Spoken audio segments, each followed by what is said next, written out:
On n'a rien à cacher, un podcast du collectif Rescapé. Bonjour Christian. Bonjour. Alors déjà, merci d'avoir accepté de participer à notre podcast On n'a rien à cacher. De rien, avec plaisir.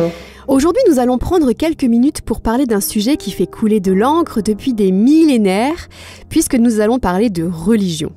Alors l'objectif de ce podcast n'est pas, bien sûr, de répondre à des questions philosophiques ou théologiques sur le sujet, mais plutôt de parler de ton expérience, car si tu es notre invité, c'est parce que tu crois en l'existence d'un Dieu unique et que tu as même décidé de devenir pasteur. Pour commencer, peux-tu nous dire si tu as toujours cru en l'existence de Dieu ? Du coup, je dirais oui et non.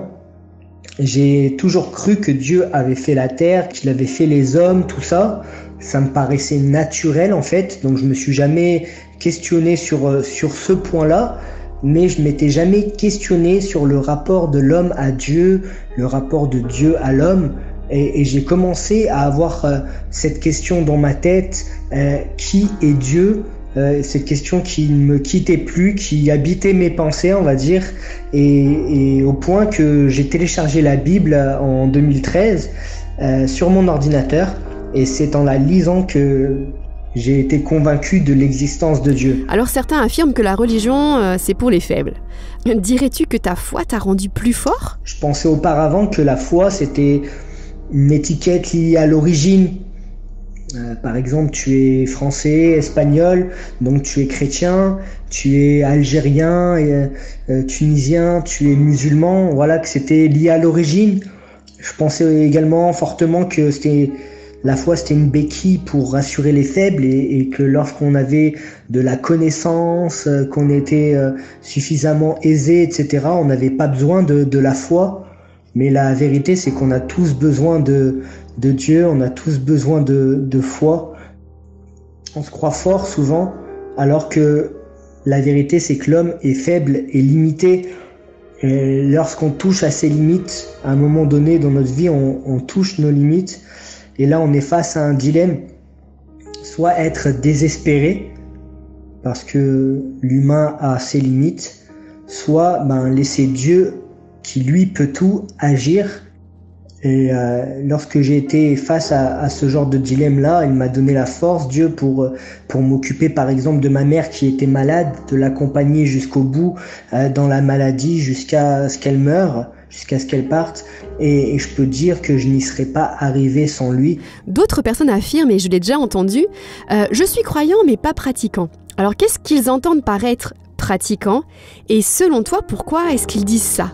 Honnêtement, dire qu'on croit et ne pas pratiquer ou vivre sa foi, c'est pas possible. Je dirais que ces personnes croient pratiquement, mais croire véritablement, c'est vivre sa foi dans tous les aspects de sa vie. Dans nos sociétés, il y a un passif, il y a une histoire, on nous laisse avoir deux visions des choses sur ce sujet. La première, c'est que Dieu n'existe pas et point barre. Et il y a certaines théories, ça reste des théories et elles sont pas forcément expliquées. Soit que Dieu est un père fouettard qui donne tout un tas d'obligations, de rites à accomplir, et cela est vu comme quelque chose de dur, de pénible. Mais ça, j'aimerais vous dire que c'est la religion créée par les hommes. Et toi alors, qu'en est-il de toi ? Moi, je pensais un peu pareil à la base, faut dire.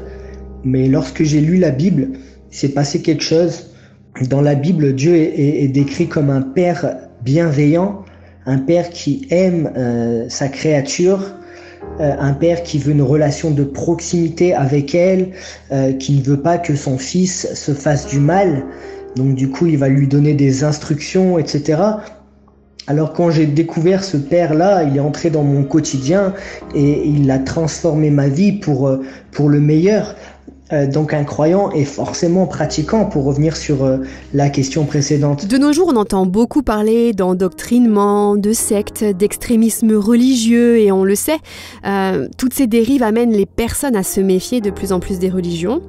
Alors toi qui es sur le point de devenir pasteur, si tu devais donner des conseils à celles et ceux qui ont peur de croire en Dieu aujourd'hui, que leur dirais-tu ? Ouais, c'est sûr que toutes ces choses font peur. Je pense aussi que de ne pas avoir de conviction profonde, c'est une chose qui fait peur. S'il faut avoir peur, c'est de la capacité de l'homme à faire du mal. C'est pas Dieu qui tient les armes lorsqu'il y a des guerres. C'est pas Dieu qui refuse que des personnes soient nourries, des personnes qui détiennent un capital financier énorme et qui ne le redistribuent pas, etc. Par exemple, Dieu, lui, il aime les hommes tous.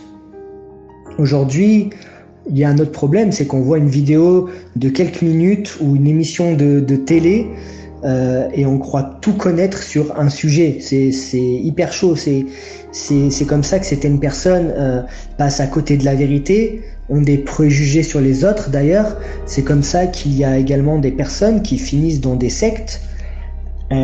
Si j'avais un conseil à donner, ce serait de faire de véritables recherches par soi-même sur Dieu, étudier la Bible, prendre le temps véritablement de se forger un avis sur un sujet, sur des sujets existentiels. Qui est Dieu? Quelle est sa volonté pour ma vie? Qu'est-ce que je fais sur cette terre? Je pense que pour ces questions-là, il est impératif de prendre le temps et de ne pas avoir un avis superficiel sur la question.